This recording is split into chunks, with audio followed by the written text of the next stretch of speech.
ए काम करिपारिबिनी, ए काम बहुत कष्ट। लोक माने भी कहती तो दे ए काम होई परिबनी, तू एहा करना। जदि आपण मानक भी किछि एभଳି करिबा पूर्वरु किछि फीलिंग आसे तो ए भिडियोटी को निश्चित देखंतु। ए कहानीटी सुनिला परे आपणकर सब परेशानी आपे आपे दूर हो जिवो। तेबे चलंतु आज दुईटी पिलांकर अविश्वसनीय एवं एक प्रेरणादायक कहानी सुनिबा। गोटे गाँव रे दुई जन अति प्रिय बंधु रहुथिले। से सबु समय साथी रे रहुथिले, सांग होई खेलुथिले, बुलुथिले, खाउथिले, पिउथिले, सबु काम से माने सांग होई करुथिले। दिनकर कथा, दुई जन खेलिबा भितरे गाँव टिके बाहर को पळे जाइथिले। बहुत समय खेलिबा भितरे जन को टिके शोष लागिथिला एवं से बहुत थकी जाइथिला।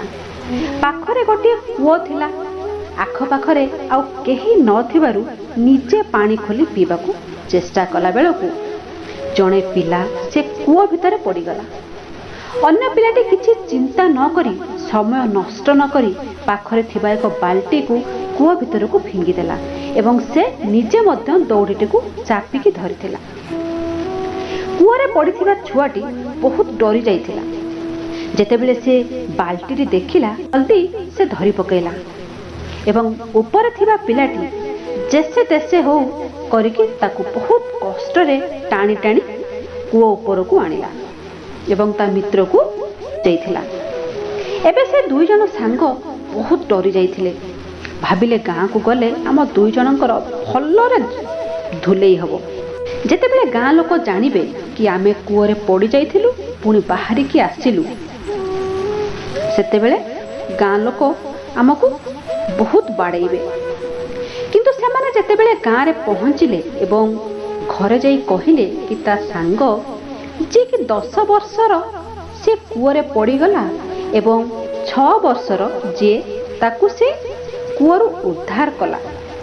एहा सुनी घर लोक हसिले एवं कहिले ए मिछ कथा गुड़ाक कहीं कहूच, कारण 6 वर्षर पिला जे बाल्टी भलरे उठेई परिबनी से भल 10 वर्षर पिलाटी को बाल्टी सह केमिति कुओ भितर रक्षा करि परिबो। एहा सुनी समस्ते मजाक उड़े थांती, केही तांकर कथा को विश्वास करू न थांती। किंतु गाँ रे जने वयस्क व्यक्ति ए कथा को सबु सुनु थांती। से गाँर सबुठारु समझदार एवं वयस्क व्यक्ति थिले। तांको नाम थिला रहीम चाचा। तांको समस्ते रहीम चाचा बोली डाकुथिले। सेठु रहीम चाचा कहिले जे पिला माने कहउछंती माने किछि त निश्चित होईछि। तेणु रहीम चाचांकर विश्वास देखि गाँ लोक माने मध्य विश्वास कले। किंतु एहा किपरि संभव होई पारे?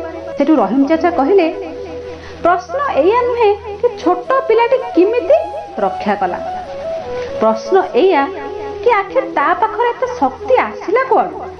एहा परे रहीम चाचा कहिथिले कि जेतेबेले से पिलाटी ए काम कला सेतेबेले ता आख पाखरे केही नथिले एहा कहिबा पई कि तू एहा करि परिबो नाही। एही कारण पई ही से पिलाटी ता सांग को आज बंचई पारथिला। गाँ वाला ए कथा सुनी आश्चर्यचकित हो जाइथिले एवं समस्त को सेमानकर जवाब मध्य मिल जाइथिला। ए थिला गोटे छोट कहानी। एथिरो आमे कोन सिखिले? आपनको आख पाखरे एमिति बहुत लोक मिल जिवे जे कि निजे किछि करि पारु नथिबे, किंतु अन्य को कहिबे तू ए काम करि परिबुनी, तेनु तू ए करनी।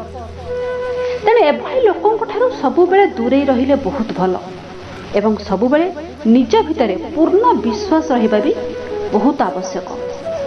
सबु बेले पॉजिटिव चिंता कर।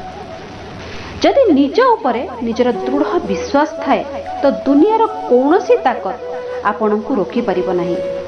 जदि मोर एही छोटिया भिडियोटी आपण मानकु पसंद लागिछि तेबे प्लीज गोटे लाइक करंतु, शेयर करंतु एवं मो चैनल को सब्सक्राइब करंतु।